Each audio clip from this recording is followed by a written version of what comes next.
कैसे हैं आप सब।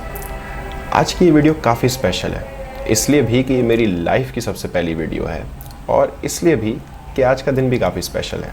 23 मार्च, एटलीस्ट जिस दिन मैं ये वीडियो बना रहा हूँ उस दिन 23 मार्च है।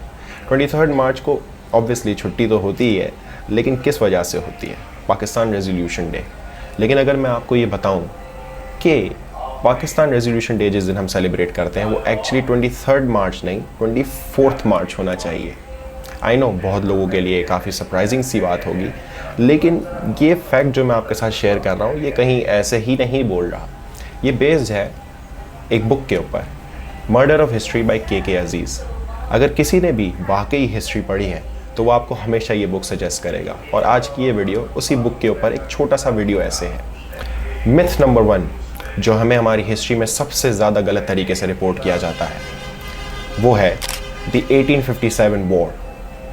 हमें लगता है कि 1857 वॉर यानी जिसको हम जंग आज़ादी भी कहते हैं, पहली जंग आज़ादी भी कहते हैं या वॉर ऑफ इंडिपेंडेंस भी कहते हैं, वो पहली बार ऐसा हुआ है कि मुसलमानों ने एक साथ होकर ब्रिटिश के ख़िलाफ़, अंग्रेज़ों के ख़िलाफ़ जंग लड़ी। लेकिन हकीकत इससे बहुत अलग है। अगर आप आखिरी 3 मुग़ल बादशाहों के बारे में पढ़ें, आलम II, अकबर II और बहादुर शाह ज़फ़र, ये तीनों ब्रिटिश गवर्नमेंट के पेंशन पे थे। इनके हाथ में इतनी पावर थी ही नहीं कि ये एक अपराइजिंग या एक तरीके की जंग छेड़ सके उनके ख़िलाफ़। दूसरा ये कि जब ले देकर इन्होंने जंग छेड़ी भी तो इनकी ख़ुद की फ़ौज में जैसे जनरल बख्त खान का एक नाम आता है जो ख़ुद एक मुग़ल सक्सेसर थे और साथ में इस पूरी फ़ौज को लीड भी कर रहे थे, लेकिन इस ब्रिटिश से काफ़ी वफ़ादार भी थे। और इन्होंने ही अपने ही लोगों को सहारा नहीं दिया। जब मुसलमान रिबेल्स ब्रिटिश के ख़िलाफ़ खड़े हो रहे थे, उनको खाने पीने की चीज़ें, हथियार, ये सारी चीज़ें चाहिए थी, तो जनरल बख्त खान ने उनको प्रोवाइड तक नहीं किया। आपने ये ज़रूर पढ़ा होगा कि हमारे ही इसी जंग के अंदर ख़ुद मुसलमानों ने मुसलमानों का साथ नहीं दिया। जनरल बख्त खान उसकी एक एग्ज़ाम्पल है। दूसरी एग्ज़ाम्पल आप शौक़ होंगे सुन के, Mirza Ghalib ji, Mirza Ghalib the great poet जिसको हम बहुत ज़्यादा सराहते हैं, वो ख़ुद इस जंग में शामिल होने वाले मुसलमानों को हकारत की नज़र से देखते थे। उन्होंने बाकायदा दस्तंबू नाम की किसी गज़ल के अंदर ब्रिटिश एम्पायर, अंग्रेज़ों के राज को ज़्यादा सराहा था और ये कहा था कि जो मुसलमान इनके ख़िलाफ़ जंग लड़ रहे हैं वो बहुत बड़ी बेवकूफ़ी कर रहे हैं, उनकी हैसियत ही नहीं है ऐसा करना। इवन ये तक कि मिर्ज़ा गालिब ने क्वीन को भी एक ख़त लिखा कि आप मुझे अपने दरबार में शायरी करने का मौका दें, मैं आपके लिए काम करना चाहता हूँ, मेरी पेंशन बढ़ा दें। उस वक्त के ये तो हमारे हालात थे और हम इसको किस तरीके से वॉर ऑफ इंडिपेंडेंस कह के बेचते हैं बच्चों को। Myth number 2, Allahabad address. हमें ये बताया जाता है कि पहली बार अगर किसी शख्स ने पाकिस्तान के बारे में बात की यानी ख्वाब देखा तो वो अल्लामा इकबाल साहब थे, जिन्होंने इलाहाबाद एड्रेस 1930 में पहली बार जिक्र किया कि हमारे पास इंडिया के नॉर्थ वेस्टर्न एरियाज़ के अंदर कुछ स्टेट्स को मिलाकर मैं देखता हूँ, मैं विजन करता हूँ कि एक डिफरेंट मुस्लिम स्टेट होगी।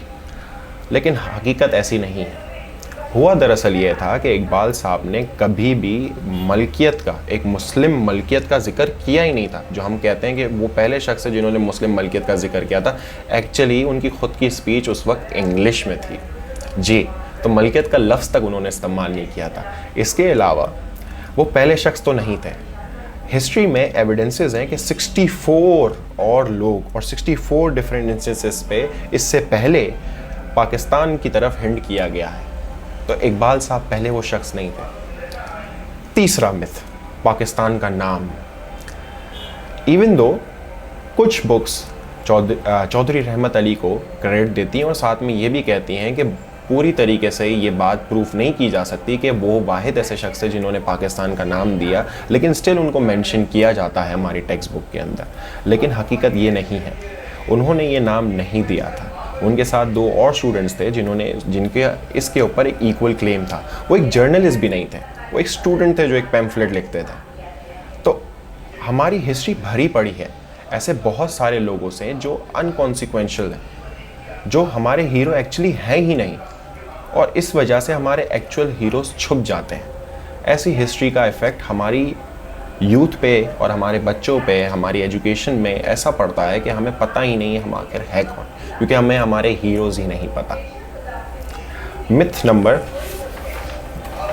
4, जिसका जिक्र मैंने वीडियो के स्टार्ट में किया था कि 23 मार्च नहीं, एक्चुअली 24 मार्च है, जिसको पाकिस्तान रेजोल्यूशन डे, या बेहतर होगा कहना लाहौर रेजोल्यूशन डे कहा जाए।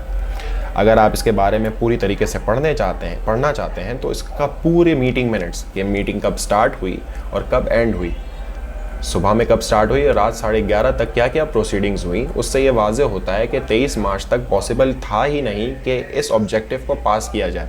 तो सबसे ज़्यादा लाइकली जो डे हो सकता है पाकिस्तान रेजोल्यूशन का, वो एक्चुअली है 24 मार्च। अब मैंने इतने सारे मिथ्स आपके साथ शेयर किए, ऐसा ज़रूरी क्यों था? ज़रूरी इसलिए था क्योंकि हमारी तारीख जो हमें शुरू से स्कूल्स में पढ़ाई जाती है, उसके असरात आज हम पे नज़र आते हैं। पहला तो ये कन्फॉर्मिज़म। कन्फॉर्मिज़म का मतलब ये होता है कि आप अपने लिए नहीं सोचते, जो आसपास के लोग सोचते हैं आप उसी के अंदर शामिल हो जाते हैं। ये बहुत बड़ी प्रॉब्लम है। अगर हमारे मुल्क में हमारी जो नौजवान हैं वो अपने लिए नहीं सोचेंगे, ख़ुद के लिए नहीं सोचेंगे, तो कुछ नया नहीं कर पाएंगे इस मुल्क के लिए, और हमारे हालात हमारे सामने हैं। तो हिस्ट्री को दोबारा पढ़ने की ज़रूरत है और एक डिफरेंट लेंस से पढ़ने की ज़रूरत है। दूसरा मसला, वॉर्स को ग्लोरीफाई करना। 1857 की वॉर हो, 1965 की वॉर हो, 1971 की वॉर हो, जो हमें पढ़ाया जाता है और जो हकीकत है उनमें ज़मीन आसमान का फ़र्क है। 65 और 71 की वॉर में शायद किसी और दिन अलग वीडियो बनाएंगे, लेकिन आज इतना ज़रूर समझ लीजिए कि जो हमें चीज़ें बताई जाती हैं ज़रूरी नहीं है कि वो सच हो। हमें अपने लिए सोचने की ज़रूरत है, अपने लिए पढ़ने की ज़रूरत है।